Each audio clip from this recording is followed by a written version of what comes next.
അപകടത്തിൽപ്പെട്ട കപ്പലിലെ വസ്തുക്കൾ കേരള തീരത്ത് അടിയാനുള്ള സാധ്യത എത്ര ശതമാനം എന്നുള്ളത് ഇപ്പോൾ പരിശോധിച്ചു വരികയാണ്. 10% സാധ്യത മാത്രമാണ് അങ്ങനെ പ്രവചിക്കപ്പെടുന്നത്. എങ്കിൽ പോലും ആശങ്ക പൂർണ്ണമായിട്ട് ഒഴിയുന്നില്ല. തീരത്ത് എന്തെങ്കിലും കണ്ടാൽ തുടരുത് എന്നും 200 മീറ്ററെങ്കിലും അകലം പാലിക്കണമെന്നുമാണ് ദുരന്ത നിവാരണ അതോറിറ്റി നൽകുന്ന മുന്നറിയിപ്പ്. സാരംഗ് സുരേഷ് അഴീക്കലിൽ നിന്ന് നമ്മളോടൊപ്പം ചേരുന്നുണ്ട്. ഒപ്പം പ്രദീപ് ജോസഫ് കൊച്ചിയിൽ നിന്നും ചേരുകയാണ്. ആദ്യം നമുക്ക് സാരംഗിലേക്ക് പോകാം. സാരംഗ്, നേരത്തെ ഒരു കപ്പലപകടം ഉണ്ടായപ്പോഴും സമാനമായ മുന്നറിയിപ്പുകളൊക്കെ ഉണ്ടായിരുന്നു. പക്ഷേ അതിനെ ലംഘിക്കുന്ന, അതിനെ ഗൗരവത്തിൽ എടുക്കാത്ത തരത്തിലുള്ള നടപടികളും നമ്മൾ കാണുന്നുണ്ടായിരുന്നു. അത് അധികൃതരുടെ ഭാഗത്തു നിന്നും സാധാരണക്കാരുടെ ഭാഗത്തു നിന്നും. പക്ഷേ അങ്ങനെ ഒന്നും ഉണ്ടാകരുത് എന്ന മുന്നറിയിപ്പ് നൽകുകയും അതിനെന്തൊക്കെ തയ്യാറെടുപ്പുകൾ പൂർത്തീകരിക്കുകയും ചെയ്തിട്ടുണ്ട് അധികൃതർ.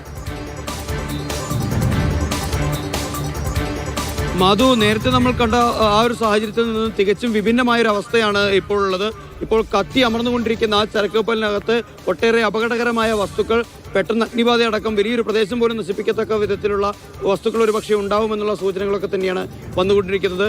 അതുപോലെ തന്നെ വലിയ തോതിലുള്ള ആൽക്കഹോൾ കണ്ടന്റൊക്കെ തന്നെ അതിൽ അടങ്ങിയിരിക്കുന്നു എന്നുള്ള വിവരങ്ങളാണ് പുറത്തു വന്നുകൊണ്ടിരിക്കുന്നത്.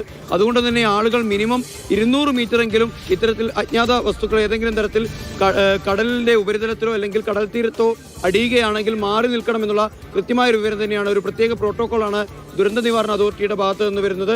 യാതൊരു വിധത്തിലും അതിനടുത്തോട്ട് പോകരുത്. കൃത്യമായി അതാത് ജില്ലാ ഭരണകൂടങ്ങളിൽ കൃത്യമായ ഇതുമായി ബന്ധപ്പെട്ട വിവരങ്ങൾ എത്തിക്കണം എന്നുള്ള ഒരു വിവരം കൂടി ദുരന്ത നിവാരണ അതോറിറ്റിയുടെ ഭാഗത്ത് നിന്ന് നമ്മൾക്ക് ലഭിക്കുന്നുണ്ട്. മറ്റൊരു കാര്യം എന്നുള്ളത് പ്രധാനമായും ഇപ്പോൾ തെക്ക് കിഴക്കൻ ദിശയിലേക്കാണ് കണ്ടെയ്നറുകളുടെ ഒഴുക്ക് പോകുന്നത്. ഇപ്പോൾ നേരത്തെ ദിവിഷ് സൂചിപ്പിച്ചതുപോലെ തന്നെ ഇപ്പോഴും പൂർണ്ണമായി നമുക്ക് കപ്പലിലെ തീ അണയ്ക്കാൻ സാധിച്ചിട്ടില്ല. വലിയ തോതിൽ നമുക്ക് ദൃശ്യങ്ങളിലൊക്കെ തന്നെ കാണുന്നത് പോലെ വലിയ തോതിൽ കറുത്ത പുക ഉയർന്നുകൊണ്ടേയിരിക്കുകയാണ്. കോസ്റ്റ് ഗാർഡും നേവിയും അതുപോലെ തന്നെ പ്രത്യേക പരിശീലനം നേടിയ സാൽവേജ് സംഘവും അവിടെ ഒരേ സമയം തന്നെ പണിപ്പെട്ടുകൊണ്ടിരിക്കുകയാണ്. അവരുടെ മണിക്കൂറുകൾ നീണ്ട പ്രയത്നത്തിനൊടുവിലും അവർക്ക് ഇപ്പോഴും ആ ലക്ഷ്യത്തിലേക്ക് എത്തിക്കാൻ സാധിച്ചിട്ടില്ല എന്നത് ആ അപകടത്തിന്റെ വ്യാപ്തി തുറന്നു കാണിക്കുന്ന ഒരു സംഭവം തന്നെയാണ്. നേരിയ സാധ്യത മാത്രമേ ഉള്ളൂ കേരള തീരത്തേക്ക് ഇത്തരത്തിൽ വസ്തുക്കളോ അല്ലെങ്കിൽ കണ്ടെയ്നറോ എത്താനുള്ള ഒരു സാധ്യത കാണുന്നുള്ളൂ. ഒരു പക്ഷേ തൃശ്ശൂരിന്റെയോ എറണാകുളത്തിന്റെയോ കൂടി ചേരുന്നുണ്ട്. പ്രദീപ്, അപ്പോൾ കോസ്റ്റ് ഗാർഡും നേവിയും ഒക്കെ വളരെ സംയോജിതമായി ഇടപെട്ടു. ചൈന വരെ അതിൽ നന്ദി അറിയിക്കുന്നത് നമ്മൾ കണ്ടതാണ്. ഇപ്പോഴെന്തൊക്കെയാണ് നടപടികൾ തുടരുന്നത്? ഇത് അങ്ങനെ പൂർണ്ണമായി ഒരു അണയ്ക്കാൻ കഴിയുന്ന സാഹചര്യം ഉണ്ടോ? എന്താണ് ഇപ്പോൾ ഔദ്യോഗികമായി ഒടുവിൽ പുറത്തുവിടുന്ന വിവരം?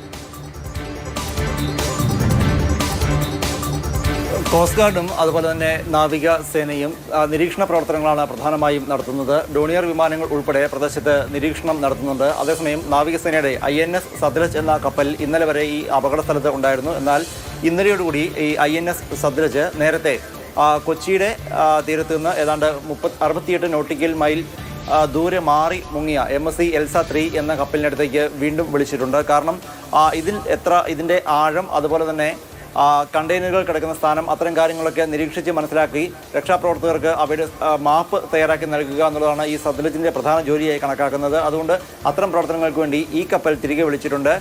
പക്ഷേ മറ്റ് എല്ലാ സംവിധാനങ്ങളും അഴീക്കോടിനടുത്ത് അപകടമുണ്ടായെടുത്ത് നടക്കുകയും ചെയ്യുന്നു. അതേസമയം തീ പൂർണ്ണമായും അണഞ്ഞിട്ടില്ല എന്ന് തന്നെയാണ് ലഭിക്കുന്ന സൂചന. മാത്രമല്ല, തീ അണഞ്ഞാൽ പോലും ഏറെ സമയം ചുട്ടുപൊള്ളുന്ന ചൂട് നിലനിൽക്കും. അതുകൊണ്ട് തന്നെ വളരെ പെട്ടെന്ന് കപ്പലിനടുത്തേക്ക് എത്തുക എന്ന് പറയുന്നത് അസാധ്യമാണ് എന്ന് തന്നെയാണ് നിലവിലെ സൂചന എന്ന് പറയുന്നത്. അപകട സൂചന കുറഞ്ഞു എന്ന് പറയാനുള്ള ഒരേയൊരു കാരണം എന്ന് പറയുന്നത് ഒരു പക്ഷേ കണ്ടെയ്നറുകൾ കേരള തീരത്തേക്ക് ഒഴുകിയെത്താൻ ഇടയില്ല എന്നുള്ളതാണ്. അത് തമിഴ്നാട്ടിലേക്കോ അല്ലെങ്കിൽ ശ്രീലങ്കൻ തീരങ്ങളിലേക്കോ ആയേക്കാൻ പോകുന്നത് എന്ന് കരുതപ്പെടുന്നു. അതേസമയം കാറ്റിൻ്റെ ഗതി മാറുകയാണെങ്കിൽ അതിന് മാറ്റം വരും. കണ്ടെയ്നറുകൾ ഏതെങ്കിലും വശത്തേക്ക് കൂടുതലായി ഒഴുകി നീങ്ങുകയാണെങ്കിൽ അവയെ തടഞ്ഞു നിർത്താൻ രക്ഷാപ്രവർത്തകർ ഉൾപ്പെടെയുള്ളവർ, അതായത് T&D എന്ന കമ്പനിയാണ് ഇത്തരം സാൽവേജ് പ്രവർത്തനങ്ങൾ നടത്തുന്നത്. ഇത് അമേരിക്ക കേന്ദ്രമാക്കി പ്രവർത്തിക്കുന്ന കമ്പനിയാണ്. ഈ T&Dയുടെ സന്നദ്ധ പ്രവർത്തകർ അല്ലെങ്കിൽ ജീവനക്കാരുണ്ട്. കപ്പൽ ഒഴുകി നീങ്ങുകയാണെങ്കിൽ അതിനെ തടഞ്ഞു നിർത്താൻ സാധിക്കുമോ എന്നുള്ളതും ഇവർ നോക്കുന്നുണ്ട്. കാരണം അപകടമുണ്ടായ സ്ഥലത്ത് നിന്ന് ഏതാണ്ട് 3 കിലോമീറ്ററോളം കപ്പൽ ഇതിനോടകം തന്നെ ഒഴുകി നീങ്ങിയിട്ടുണ്ട്. ഇനിയും മാറി കൂടുതൽ തീരത്തോട് അടുക്കുക അല്ലെങ്കിൽ കൂടുതൽ വേഗത്തിൽ ഒഴുകി മാറുകയാണെങ്കിൽ അതിനെ തടഞ്ഞു നിർത്താൻ ഉള്ള സംവിധാനങ്ങൾ ഉൾപ്പെടെ T&D അതിൻ്റെയുള്ള സാങ്കേതിക വിദ്യകളും മറ്റും T&Dക്ക് കൈവശമുണ്ട്. പക്ഷേ ഇത്തരത്തിൽ ചുട്ടുപഴുത്ത് നിൽക്കുന്ന അല്ലെങ്കിൽ ഒരു തീഗോളമായി നിൽക്കുന്ന കപ്പൽ എങ്ങനെ തടഞ്ഞു നിർത്തുമെന്നുള്ള ചില ചോദ്യങ്ങളും ഉയരുന്നുണ്ട്. എന്തായിരുന്നാലും വലിയ പ്രശ്നങ്ങൾ ഇല്ലാതെ തന്നെ തീ അണയ്ക്കാൻ അയക്കുമെന്നുള്ള ശുഭാപ്തി വിശ്വാസമാണുള്ളത്. വിവിധ രാജ്യാന്തര ഏജൻസികളോട് ഒത്തുചേർന്നാണ് പ്രവർത്തനങ്ങൾ നടത്തുന്നത്. നമുക്കറിയാം, ലോകത്തിന്റെ വിവിധ ഭാഗങ്ങളിൽ ഇത്തരത്തിൽ കപ്പലുകൾ മറ്റും മുങ്ങുകയും അല്ലെങ്കിൽ അപകടത്തിൽപ്പെടുകയും ചെയ്യുമ്പോൾ രാജ്യാന്തര ഏജൻസികൾ പ്രവർത്തനത്തിനും ഉപദേശ നിർദ്ദേശങ്ങളുമായി എത്താറുണ്ട്. സമാനമായ എല്ലാ സാഹചര്യങ്ങളും ഇവിടെയും ഒഴുക്ക് സംബന്ധിച്ച് കൃത്യമായ നിരീക്ഷണം നടക്കുന്നുണ്ടോ? ഇതിപ്പോ കേരള തീരത്തടിയാനുള്ള സാധ്യതകൾ വളരെ ചുരുക്കമാണ് എങ്കിലും തമിഴ്നാട് ഒപ്പം ശ്രീലങ്കൻ തീരത്തേക്ക് കണ്ടെയ്നറുകൾ എത്തിച്ചേരും എന്നുള്ളത് തന്നെയാണ് നിലവിൽ വിലയിരുത്തപ്പെടുന്നത്. കുറച്ച് സമയമെടുത്താൽ പോലും ഏത് ഭാഗത്തേക്ക് പോകുന്നുണ്ട് എന്ന നിരീക്ഷണവും എത്തിയാൽ, അങ്ങനെ എത്തിച്ചേർന്നാൽ ഒരുപക്ഷെ ഇത്രയും ഹാനികരമായേക്കാവുന്ന കണ്ടന്റുകൾ ഉള്ള ഒന്ന് എന്ന നിലയ്ക്ക് അതിനുള്ള തയ്യാറെടുപ്പുകളും പൂർത്തിയായിട്ടുണ്ടോ?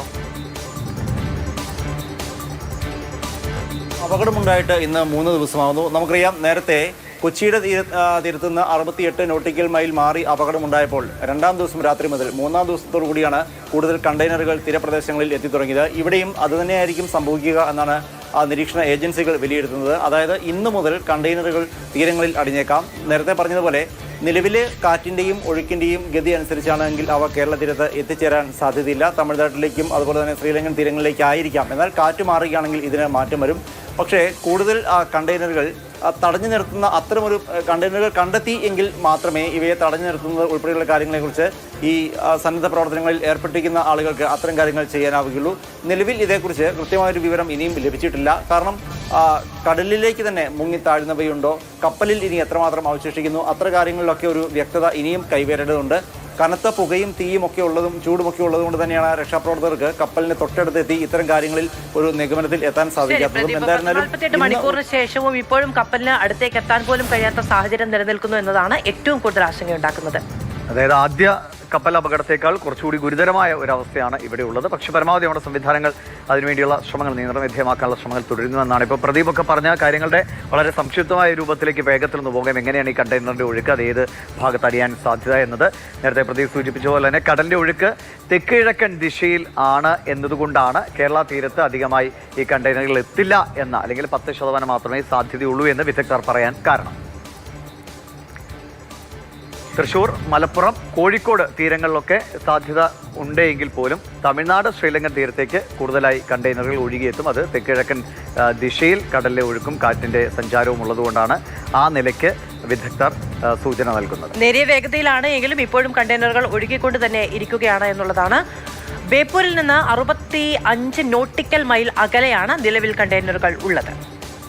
പറഞ്ഞ പോലെ നമുക്കറിയാം, ആദ്യ അപകടമുണ്ടായപ്പോഴും അത് തെക്കൻ ജില്ലകളിലേക്കാണ് കൂടുതലായിട്ടും അതിൻ്റെ എഫക്റ്റ് വന്നത്. കുളച്ചലിലേക്ക് വരെ കണ്ടെയ്നറുകൾ ഒഴുകിയെത്തി.